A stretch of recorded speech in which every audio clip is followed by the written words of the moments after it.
It was the bombshell book that gained worldwide attention, and now it's in the running for 2 awards. Prince Harry's tell-all memoir, Spare, has been double nominated at the British Book Awards, where he's being celebrated for starting conversations and pushing boundaries.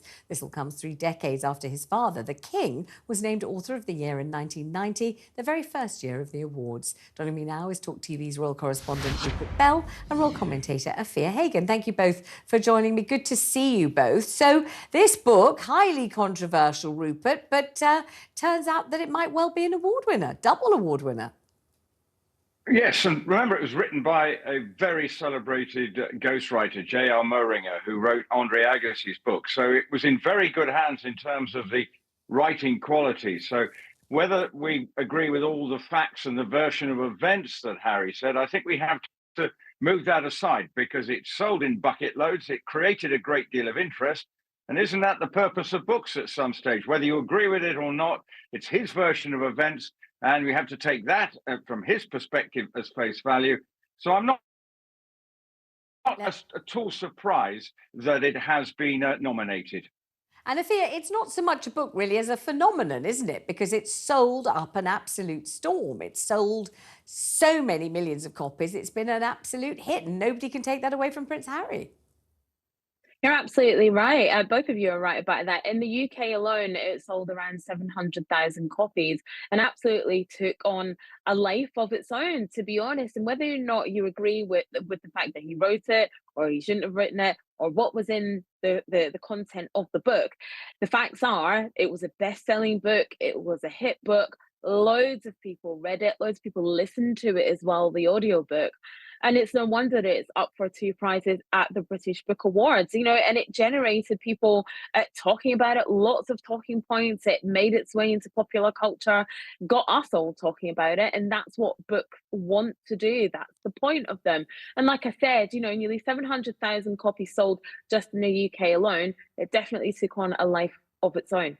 And certainly, Rupert, there was a great deal of nervousness in advance of its publication. There was an awful lot said about what would happen when it rocked the world and rocked the monarchy. The monarchy would never recover from the intrusion. The relationship between Harry and his brother William would never recover. The exposure, particularly, I think, of Harry's views on Queen Camilla, where he calls her all kinds of things that aren't very choice. It was considered that it would do really the most terrible damage to the reputation of the royal family. Do you think it did? I think what it's done, you alluded to the fact it's severed links and trust between Harry and the rest of the family. Whether it's a version of events, that's what he is reported to and was said in the book. But from the royal family's point of view, they weren't happy at all. And it's severed and added further breakdown into the relationship. Because, of course, as Afua is quite rightly saying, it was a book that basically took on a life of its own and just went out there.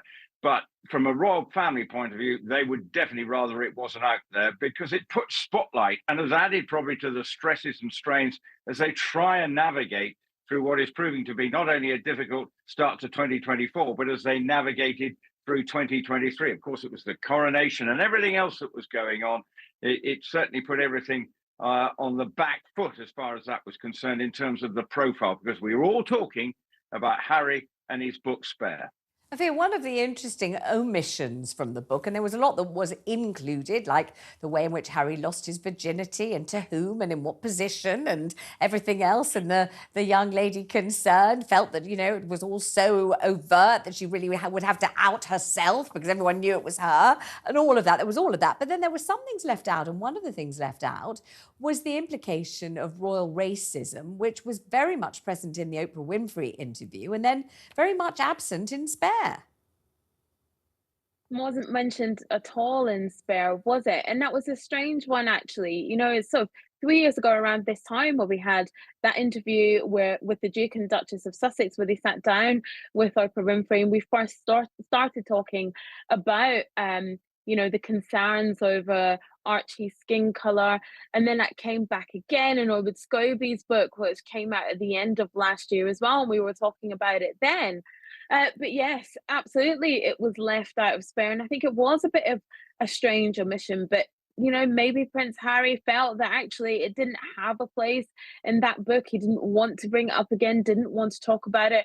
Remember that he said, afterwards, in the Harry and Meghan documentary and in the press run he did afterwards, when talking about that particular topic, excuse me, he had said actually that they never said it was racism, that they said it was unconscious bias, doesn't really exist, but they didn't say, but they were saying, we never said it was out and out racism, that it was the media that ran with that, not us.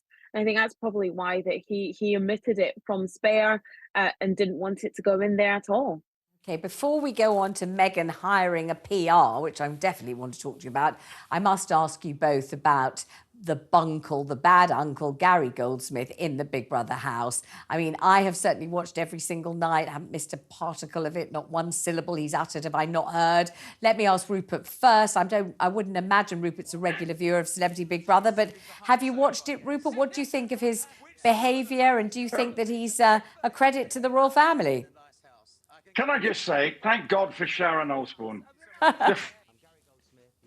Deflected everything away. We now got the Adele fans upset with Sharon Osbourne. I felt that was that's much more normal stuff for Celebrity Big Brother, isn't it, Vanessa? Yes, you as a former participant in the programme, much more like it. Twice, and we can get away from talking.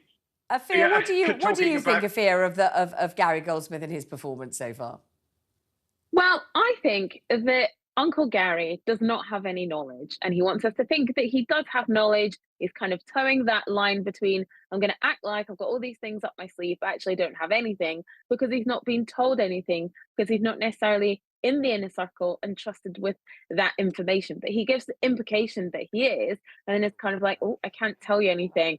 I think he's playing that game very, very well, and he's going to get the payday for it. But I think he doesn't have any information, will never have any information, and he keeps saying, I don't know why I'm here, and frankly, I don't either.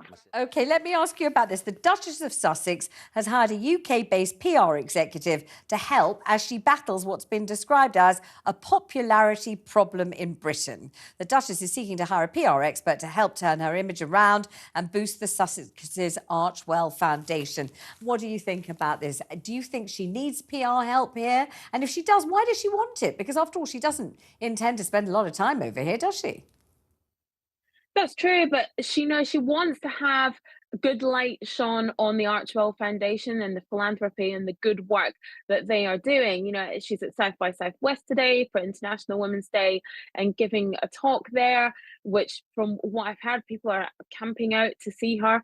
I've seen that on social media. And so she wants to some of that good light to be shone on Archwell in the UK and the philanthropy and the work that they do. And, hiring a PR executive to help bring up the brand, to bring up the reputation of the brand, is something that any company would do. And we've all seen that the Sussexes and Archwell have had some pretty bad press, and she wants to turn that around. So I think it makes sense to hire a PR executive to help, shine a good light on the brand, on Archwell, and the philanthropy that it's doing. And I think she wants it to be less about her, less about Meghan Markle, less about the Duchess of Sussex, and more about Archwell, more about the good work that they do. And that's what, we all say that we want the Sussexes to be doing. Focus on the work and let that speak for itself. Rupert, if you were giving Meghan Markle or the Duchess of Sussex some PR advice, what would you say? What would be your top line on what she should or shouldn't do PR-wise? Concentrate on the philanthropy. Concentrate on the really positive stuff. Don't say anything about the royal family. Don't go sort of offering quotes on anything else that's going opinions on the royal family. Steer clear of that. Concentrate on what they broke away to do, which was to be a force for good. And we're going to be hearing about what she wants to do and helping women's causes, helping social media issues. These are all the things that she's passionate about.